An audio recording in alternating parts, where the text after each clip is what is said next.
College placements बड़ा एक interesting model present करता है, क्योंकि कंपनीज इन एडवांस रिक्रूट कर रही होती हैं, तो वो नवंबर दिसंबर में आती हैं और एक्चुअल ज्वाइनिंग जो होगी वो मार्च अप्रैल मई में शुरू होगी।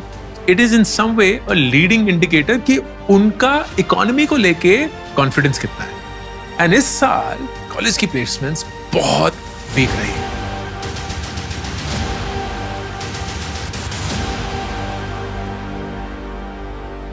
लेकिन 2024 एक इलेक्शन ईयर भी है, एंड अगर इलेक्शन में कोई भी पार्टी एक एब्सोल्यूट मेजॉरिटी जीत पाती है, मतलब अगले 5 साल फिर से एक स्टेबल गवर्नमेंट आएगी, then that could really make the economy go up. तो थोड़ा सा कंफ्यूजिंग पीरियड है कि यार 2024 की इन्वेस्टमेंट स्ट्रेटेजी कैसे बनाई जाए, किन चीजों में फोकस किया जाए, किन में नहीं। तो मैं जब दिसंबर के महीने में बैठा टू फिगर आउट किया 2024 अपने पैसे को कैसे डिप्लॉय करें, here is what I came up with. Disclaimer, ये मेरी स्ट्रेटेजी है, आपकी नहीं है, मैं रेकमेंडेशन नहीं दे रहा हूं। प्लीज इसको वैसे ही मत फेस वैल्यू पे कबूल कर लीजिएगा, अपना दिमाग लगाइएगा, अपना होमवर्क करिएगा। If my guidance can help you, I will be more than happy, लेकिन प्लीज इसको ब्लाइंडली फॉलो मत करिएगा, क्योंकि वो कहां की समझदारी। सबसे पहले इंडियन स्टॉक्स। इंडियन स्टॉक्स में मैं इन्वेस्ट नहीं करता हूं। मैंने से stocks I mean company stocks. तो इंडिविजुअल स्टॉक्स ना मुझे खरीदने आते हैं, ना मैं उसके बारे में एक एक्सपर्ट हूं। अक्षर श्रीवास्तव बहुत अच्छे वीडियो बनाते हैं, तो प्लीज आप उनके वीडियोस देखेंगे। मैं पोर्टफोलियो इन्वेस्टिंग करता हूं, वो भी बहुत पैसिव इन्वेस्टिंग करता हूं, ना ही मैं ट्रेडिंग करता हूं। तो 2023 में मैंने कोई स्टॉक्स नहीं खरीदे, 2024 में भी कोई प्लान नहीं है खरीदने का। कभी कभी अपनी थीसिस टेस्ट करने के लिए मैं 1 या 2 स्टॉक खरीद लेता हूं, ताकि उनकी एनुअल रिपोर्ट मिल जाए और मैं उनके शेयर होल्डर मीटिंग में इन्वाइट हो पाऊं या वो सब। But I don't buy in bulk. एक ही स्टॉक खरीदा था 2022 में, टाटा मोटर्स का, थैंकफुली बहुत अच्छा काम कर रहा है। And I think towards the end of 2022 मैंने पेटीएम और जोमेटो के भी स्टॉक्स खरीदे थे, या शायद 2023 की शुरू में। But in general I don't invest and I don't have any plans of investing. लेकिन Indian mutual funds will be interesting. तो 2023 में मेरा ज्यादा से ज्यादा इन्वेस्टिंग जो था वो स्मॉल कैप में गया था। So nearly 70% of all the investing that I made in Indian mutual funds was in small cap. Mid cap में मैंने कोई investing नहीं करी, and large cap which was basically the Nifty 50 और पराग पारेख का जो फंड है वो भी largely large cap ही है, उसमें इन्वेस्ट किया था। तो that was about 25%. तो this was the composition. But मुझे ऐसा लगता है कि small cap will go through a correction, क्योंकि बहुत unreal priced है। And that's why the change that I will make is small cap का allocation मैं 75% से गिरा के 30% प्लान कर रहा हूँ। I'll bring a mid cap layer ताकि थोड़ा सा risk return संभल जाए, and slightly lesser risk, I'm okay with slightly lesser return as well. And then large cap is where I will drive most of my investments, which will be approximately 50%. The hope is कि अगर कोई भी correction होगी तो large cap will be a very attractive buy. And अगर मैं SIP करूंगा तो ये सारा SIP होता है, कोई लमसम अमाउंट नहीं जाता है, हर महीने कायदे से अमाउंट जाता रहता है। And the only difference will be the allocation for the mutual fund categories. So this is my strategy for Indian mutual funds. फिर आता है स्मॉल केस।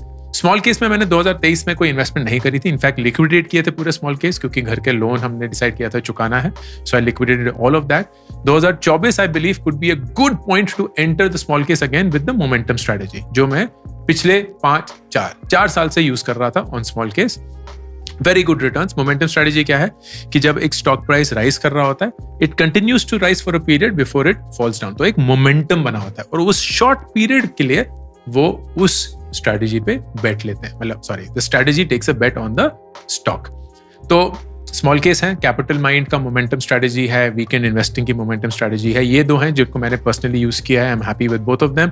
आप इनको इवैल्यूएट कर सकते हैं, ये रिकमेंडेशन और प्रमोशन नहीं है। मोमेंटम स्ट्रेटेजी में SIP करेंगे, but I will only activate it when the market goes down. तो जब नीचे जाता है उसके बाद जब उठना शुरू होता है, whenever that happens, तो वो SIP तब से शुरू होगी, तो momentum will be more pronounced। तो अगर मार्केट में कोई करेक्शन आता है, correction is at least 10% correction on the Nifty, जो कि अभी 70,000 पे चल रहा है, that will be a time when I will get into momentum। So that's the idea। फिर मेरे 2 PMS है। PMS is portfolio management system या portfolio management schemes.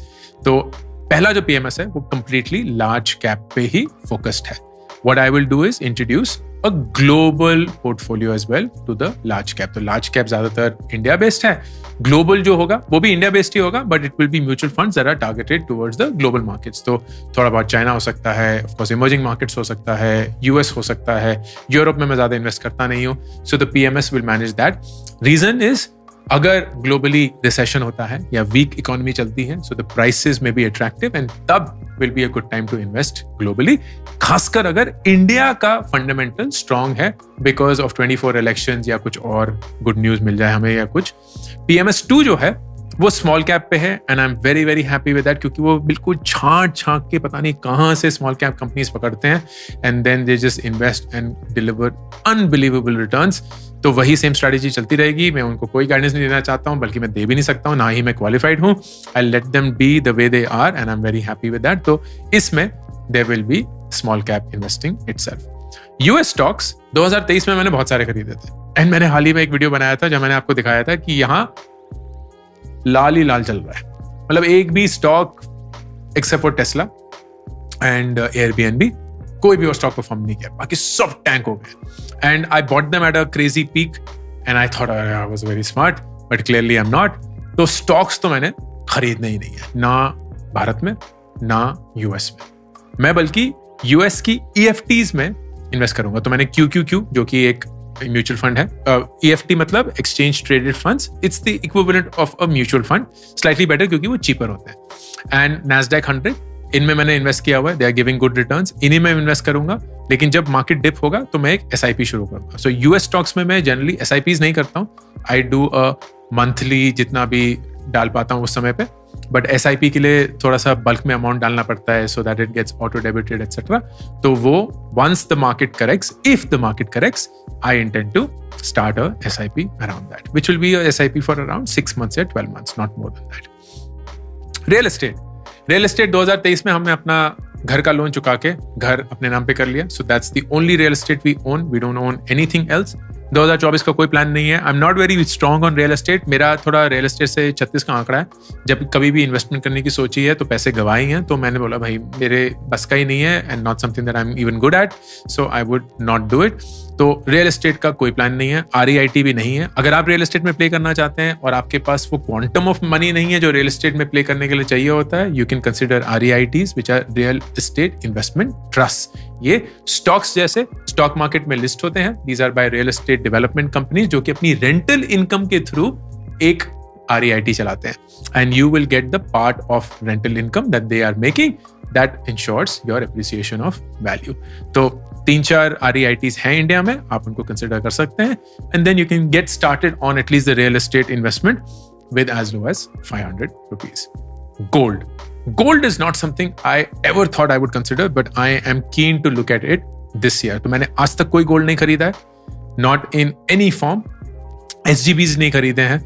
And what I want to do is कि एक gold mutual fund में मैं एक SIP शुरू करना चाहता हूँ. Again, if and when a correction happens. So not right away, but whenever, if there is a connection, I will want to start a 6-month or a 12-month gold mutual fund SIP. ताकि थोड़ा सा risk balance रहे. The very surprising thing was जो 2015 में सरकार ने SGBs या sovereign gold bonds announce किए थे जिनकी मैच्योरिटी 2023 में होगी, विच इज 8 years आफ्टर, उनका एवरेज ईयरली रिटर्न 12% है, which is brilliant, right? Imagine this is as close to the Nifty 50 that you would get. तो आपकी भारत की टॉप 50 कंपनीज में आपने इक्विटी का रिस्क लेके इन्वेस्ट किया हुआ है और मोटा मोटा उतना ही मिला जितना सोना ने अपने स्टेबल रिटर्न से कमा लिया. ऑफ कोर्स हाइंडसाइट में तो सब कुछ अच्छा लगता है, जरूरी नहीं है कि ये फ्यूचर में भी होगा, but it is to suggest that gold is not yet dead and there is certainly something that you can do about. Startups में मैं अभी तक अर्ली स्टेज इन्वेस्टिंग करता था. So I used to come in as the first round, maximum the second round. But what I realized कि इसमें risk बहुत ज्यादा है, which is obvious. I knew of that upfront. But it's also कि मेरे पास ना कोई स्पेसिफिक स्किल नहीं है to evaluate them. ना ही मेरे पास endless capital है कि मैं हर एक स्टार्टअप में पैसा डाल दूं. तो मैं किस बेसिस में चूज करूंगा? क्योंकि रैंडम होता है शुरू में. जनरली कुछ सर पैर नहीं होता है. चल गया तो चल गया, नहीं चला तो नहीं चला, and it is just absolutely, well, I shouldn't say absolutely, but to a large degree, it is not unpredictable. It is not predictable. So what I have decided is कि 2024 में जो स्टार्टअप्स में इन्वेस्टिंग चलती रहेगी, I will do it when I come in with the first institutional investor, which usually happens at around 10, 20, $30 million valuation, कि अभी तक angel round कर रहे हैं, सीड राउंड हो रहा है, लेकिन जो पहला इंस्टीट्यूशनल इन्वेस्टर है, जो बड़े फंड्स होते हैं, वो पहला अपना चेक काटते हैं, उनके साथ मैं आऊंगा. Thankfully, because of the network, I still have access to all of that. But the idea is कि जब वो इसको evaluate कर चुके हैं and उन्होंने एक strong thesis बना ली है कि यार सब कुछ due diligence हो गया है, business model evaluate हो गया है, founder का check भी हो गया है, market sizing भी हो गई है, traction कितना है वो सब भी हो गया है, तो we feel confident अपना पैसा डालने के लिए. That gives me some level of confidence. What that will automatically do is reduce the return. तो जितना रिटर्न मैं एक्सपेक्ट कर सकता हूँ स्टार्टअप में, उस बहुत कम हो जाएगा if I come in this late, but I'm totally okay with that because it will still be far better than what other asset classes are giving me. And finally, there is crypto. So crypto में I had a very clear target कि I have to go for 1 Bitcoin, 10 Ethereum and 100 Solana, and that is what I will continue to. I hold this, I am long on this, I will continue holding on this irrespective of कि कितना price बन जाता है, and कोई plan नहीं है इसमें कुछ ऐड करने का. तो 2024 में आई विल ले लो ये सारा क्रिप्टो. पब्लिक वॉलेट्स में नहीं है, मेरे कोल्ड वॉलेट में है. So I have learned from the experience of world and now everything is on the blockchain and that is where I have safely secured it. मैं उसको देखता भी नहीं हूँ, साल में एक बार शायद देख लेता हूँ टैक्स फाइलिंग के लिए. That is the only reason and time when I open it. तो ये है मेरा investment approach for 2024. It's a lot less risky, it's a lot less aggressive, it's a lot more long term, जो कि हमेशा से ही रहा है. एंड द आइडिया है जितना भी आप पैसा डिप्लॉय करेंगे उसका रिस्क अच्छे से बैलेंस करते हुए आप कंटिन्यू करें अपना return banana. I do feel 2024 could be a good year for a potentially higher return for the long term. क्योंकि अगर करेक्शन हुआ तो स्ट्रॉन्ग करेक्शन होगा. अगर यूएस रिसेशन में चला गया या यूरोप रिसेशन में चला गया, so there's a high probability that the markets globally will go down, including India, and that means it could be a good time to make a purchase for a period of time, SIPs के through 6 महीने या 12 महीने, or if you are sitting on lump sum cash, then you can make that purchase as well. Again a disclaimer, ये मेरी strategy है. strategy क्या है मैंने बस बताया कि मेरे दिमाग में क्या चल रहा है. ये आपकी जरूरी नहीं है हो. प्लीज अपना होमवर्क करिएगा, प्लीज अपने ड्यू डिलिजेंस करिएगा, अपने रिस्क प्रोफाइल के हिसाब से, अपने पैसे के हिसाब से, अपने टाइम होराइजन के हिसाब से अपनी स्ट्रेटेजी बनाइएगा. लेकिन बनाइएगा जरूर कि 2024 में आप अपना पैसा कहां और कैसे इन्वेस्ट करने का प्लान कर रहे हैं. अंकुर वालेकुम, साइनिंग ऑफ. मेरी नई book make epic money is now available for pre order. ये एक ऐसी किताब है जिसमें मैंने पैसे के बारे में हर एक चीज सिखाने की कोशिश, बताने की कोशिश करी है जो काश मुझे किसी ने बताई होती जब मैं अपनी 20s में था. एक बहुत ऑनेस्ट, बहुत सिंपल और बहुत जरूरी बुक. ऑर्डर करिए Amazon पर.